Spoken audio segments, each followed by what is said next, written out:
आत्मा का सफर।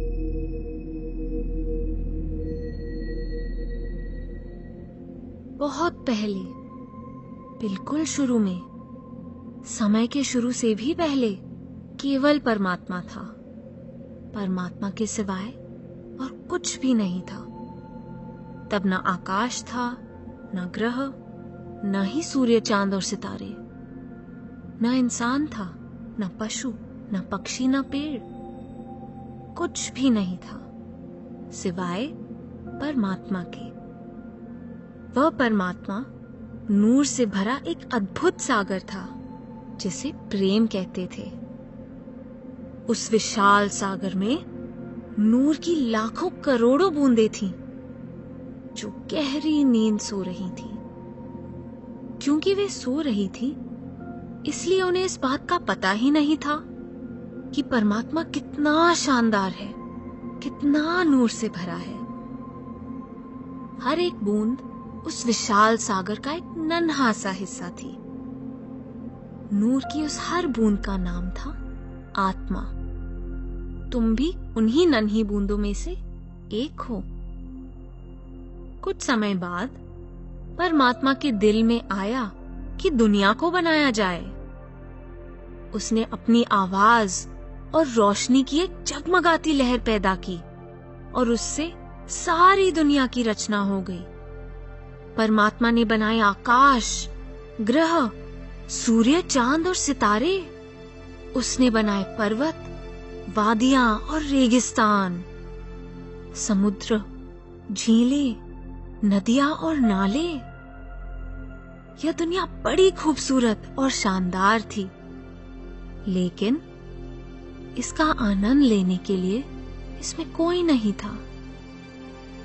इसलिए परमात्मा ने सोचा कि एक नाटक रचा जाए। उसने आत्माओं को एक्टर और नई रची हुई दुनिया को स्टेज बना दिया। वह खुद डायरेक्टर बन गया और उसने अपने नाटक का नाम रख दिया जिंदगी। लगभग सभी आत्माएं उस नाटक में हिस्सा लेना चाहती थी। इसलिए परमात्मा ने उनसे कहा कि तुम इस नूर के सागर यानी अपने इस घर को छोड़कर दुनिया की स्टेज पर एक्टिंग करने के लिए नीचे जाओ। लेकिन उनमें कुछ नन्ही बूंदें ऐसी भी थी जो इस दुनिया में आने को बिल्कुल भी तैयार नहीं थी। वे परमात्मा के साथ अपने घर में ही रहना चाहती थी। लेकिन परमात्मा ने उनसे कहा कि जाओ और तुम भी मेरे नाटक में एक्टिंग करने का मजा लो। तब परमात्मा ने हर उस आत्मा पर मोहर लगा दी जो उसके साथ ही रहना चाहती थी और उनसे वादा किया कि एक दिन वे उन्हें वापस अपने पास उनके असली घर बुला लेगा। परमात्मा ने बाकी आत्माओं से भी कहा कि अगर वे भी कभी घर लौटना चाहें तो परमात्मा उन पर भी मोहर लगा देगा और अपनी दया मेहर से वापस घर पहुंचने में उनकी भी मदद करेगा। और वही हुआ। परमात्मा के कहने पर सभी नन्ही बूंदों ने अपना असली घर छोड़ दिया। कई शानदार और अद्भुत मंडलों में से होती हुई आखिर में वे इस दुनिया की स्टेज पर उतरी। ये वही स्टेज है जहां आज हम रह रहे हैं। नाटक अब शुरू होने ही वाला था। परमात्मा ने हर आत्मा को एक पोशाक पहना दी ताकि नूर की हर नन्ही बूंद उसके नाटक जिंदगी में अपना रोल निभाने के लिए तैयार हो जाए। आत्मा की इस पोशाक को शरीर कहते हैं। धरती पर हर आत्मा ने शरीर की ये पोशाक पहनी हुई है। जितने समय के लिए आत्मा किसी शरीर में होती है और जिंदगी नाम के इस नाटक में अपना रोल निभा रही होती है, उस समय को हम एक जन्म कह देते हैं। अब कुछ आत्माओं को पेड़ पौधों के शरीर दिए गए, कुछ को कीड़े मकोड़ों, सांप बिच्छुओं आदि के। कुछ आत्माओं को परमात्मा ने मछलियों और पक्षियों के शरीर दिए, तो कुछ को पशुओं के। कुछ आत्माओं को उसने दिया सबसे अद्भुत शरीर यानी मनुष्य शरीर। अपनी अपनी शरीर रूपी पोशाक पहने ये आत्माएं अलग अलग दिखाई देती हैं, लेकिन इन शरीरों में छिपी नूर और प्रेम की यह सभी नन्ही बूंदें एक सी ही हैं। हम सब एक ही परिवार के सदस्य हैं, क्योंकि वह कुल मालिक परमात्मा ही हम सब का पिता है। इसलिए हमें हर एक के साथ दया, नम्रता और प्रेम प्यार के साथ पेश आना चाहिए, क्योंकि हर एक के अंदर आत्मा रहती है। संसार में जितने भी जीव हमें दिखाई देते हैं, उन्हें 5 अलग अलग किस्मों में बांटा जा सकता है। अगर उन्हें एक सीढ़ी पर चढ़े हुए देखें तो वे इस तरह दिखाई देंगे। इंसान सीढ़ी के सबसे ऊपरी डंडे पर है। इसका कारण है कि हमें इस बात की समझ है कि हम आत्माएं हैं, नूर के उस सागर की बूंदें हैं, केवल इस जिंदगी के नाटक के एक्टर नहीं। सीढ़ी पर इंसान के सबसे ऊपर होने का एक और भी खूबसूरत रहस्य है, जिसका पता तुम्हें जल्द ही चल जाएगा। जानवर सीढ़ी के चौथे डंडे पर हैं। वे इंसानों से नीचे हैं, क्योंकि उन्हें इस बात की समझ नहीं है कि वे आत्माएं हैं। पक्षी तीसरे डंडे पर हैं। वे उड़ तो सकते हैं, लेकिन उनमें बुद्धि जानवरों से भी कम है। मछलियां, सांप, बिच्छू, कीड़े मकोड़े आदि दूसरे डंडे पर हैं। उनमें पक्षियों से भी कम बुद्धि है। पेड़ पौधे सबसे नीचे हैं। वे सबसे निचली दर्जे के जीव हैं। वे ना तो सोच सकते हैं, ना ही अपनी जगह से हिल सकते हैं। ये आत्मा ही है जो शरीर को जिंदा रखती है, इसे भागने दौड़ने, उछलने कूदने, तैरने और उड़ने के काबिल बनाती है। जब नाटक में आत्मा का रोल खत्म हो जाता है, तो वो शरीर की पोशाक उतार देती है। तब शरीर की मौत हो जाती है। शरीर तब जिंदा नहीं रहता।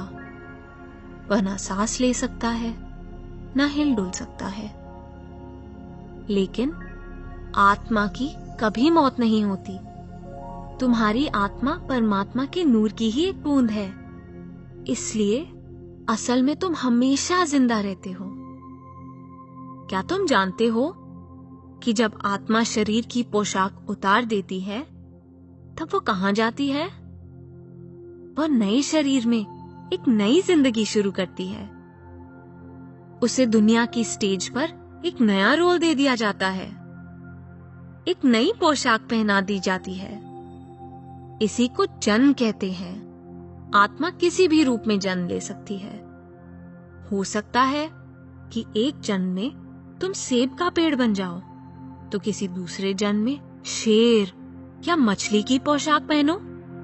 ये भी हो सकता है कि तुम एक हिंदुस्तानी लड़के या एक अमेरिकन लड़की का रोल निभाओ। परमात्मा ये देखकर खुश होता है कि हर आत्मा जिंदगी के इस नाटक में दिया हुआ रोल बड़ी खुशी खुशी निभाती है। जिंदगी का यह नाटक एक बहुत बड़े चक्र की तरह है। एक्टिंग कर रही आत्माएं इस चक्र में घूमती रहती हैं। एक शरीर से दूसरे शरीर में चली जाती हैं। एक पोशाक उतारकर दूसरी पहन लेती है। इस तरह वे अपने लाखों करोड़ों जन्मों में अलग अलग रोल निभाती है। परमात्मा ने अपना नाटक इस तरह से रचा है कि यह एकदम सच्चा लगता है। इसलिए आत्माएं बिल्कुल भूल जाती हैं कि वे एक्टिंग कर रही हैं। कभी कभी जिंदगी में जो हो चुका है या जो होने वाला है, उसके बारे में उन्हें चिंता भी होने लगती है। लेकिन जो भी होता है, उसके बारे में परमात्मा कभी चिंता नहीं करता, क्योंकि वह डायरेक्टर है। वह जानता है कि जिंदगी सिर्फ एक नाटक है। परमात्मा अपनी आत्माओं को इतने खूबसूरत ढंग से नाटक करते देख खुश होता है। इसलिए तुम उसके खेल का आनंद लो। नाटक करते हुए जो कुछ भी तुम्हारे साथ हो रहा है उसमें खुश रहो, उसका शुक्र करो। जब भी कभी कोई मुश्किल हालात आ जाए तो याद रखो कि तुम सिर्फ एक रोल निभा रहे हो। असल में तुम आत्मा हो, परमात्मा के नूर की चमकती हुई एक बूंद। इसलिए उसका प्रेम, उसकी ताकत और उसका गौरव सब कुछ तुम्हारे अंदर है। परमात्मा से बातें करो, उसका नूर, उसका प्रेम अपने अंदर महसूस करो। ऐसा महसूस करो कि वह तुम्हें नाटक में अपना रोल अच्छी तरह से निभाने के लिए पूरी हिम्मत दे रहा है। इसी को परमात्मा पर विश्वास करना कहते हैं। यदि तुम उसे सदा याद रखोगे और उस पर भरोसा करोगे तो जिंदगी के इस नाटक में कुछ भी होता रहे, तुम अपने आप में हमेशा खुश रहोगे। इंसान का ये शरीर खास माना गया है क्योंकि सिर्फ इसी शरीर में आत्मा परमात्मा के इस नाटक को हमेशा के लिए छोड़कर अपने घर लौट सकती है। परमात्मा ने हर इंसान के अंदर एक छुपा हुआ गुप्त दरवाजा रखा है। ये दरवाजा एक गुप्त रास्ते की ओर खुलता है जिस पर चलकर आत्मा कई अद्भुत मंडलों में से होती हुई नूर की सागर यानी परमात्मा तक पहुंच सकती है। जब परमात्मा चाहता है कि कोई आत्मा घर लौट आए तो वो इसके अंदर गहरे अकेलेपन की भावना जगा देता है और उसे ऐसा लगता है जैसे उसका कुछ खो गया हो। ये परमात्मा का आत्मा को याद दिलाने का एक निराला ढंग है कि उसका असली घर ये दुनिया में नहीं बल्कि नूर का वह सागर है। और ठीक वैसे ही जैसे परमात्मा ने शुरू में वादा किया था, परमात्मा दया और प्रेम से भरी अपनी ही परम शक्ति को नीचे दुनिया में भेजता है ताकि वह मोहर लगी आत्माओं को ढूंढकर उनको वापस अपने घर ले आए। इस परम शक्ति को सतगुरु कहते हैं। सतगुरु मेरी और तुम्हारी तरह इस मनुष्य शरीर में है, पर सतगुरु असल में नूर की सागर की एक अद्भुत लहर है। वह जिंदगी के नाटक में से मोहर लगी आत्माओं को चुनकर घर वापस ले जाने के लिए ही दुनिया में आते हैं। ये आत्माएं सतगुरु की तरफ इस तरह खींची चली आती हैं जैसे मधुमक्खियां शहद की ओर। सतगुरु हमें हमारे असली घर के बारे में सब कुछ बताते हैं और हमारे अंदर परमात्मा का प्यार भर देते हैं। जब कोई इंसान सच्चे दिल से नूर के इस सागर में वापस जाना चाहता है तो सतगुरु उसे इसका तरीका समझा देते हैं। वह उस आत्मा को अपनी परमात्मा से छू देते हैं जिससे दोनों में गहरा प्यार पैदा हो जाता है। सतगुरु उस आत्मा को घर वापस पहुंचाने का वादा करते हैं। सतगुरु उस इंसान को सिखाते हैं कि कैसे आंखें बंद करके शांत और टिक कर बैठ के प्यार से परमात्मा को याद करना है। ऐसा करने से वह कुछ समय के लिए जिंदगी के नाटक में अपने रोल को बिल्कुल भूल जाता है। उसका मन इतना शांत और स्थिर हो जाता है कि उसे अपने अंदर परमात्मा के घर से आ रही शब्द की लहरों का अद्भुत संगीत सुनाई देने लगता है और चमचमाती रोशनी दिखाई देने लगती है। एक दिन वह गुप्त दरवाजा खुल जाता है और उसके पीछे छिपा हुआ रास्ता दिखाई देने लगता है।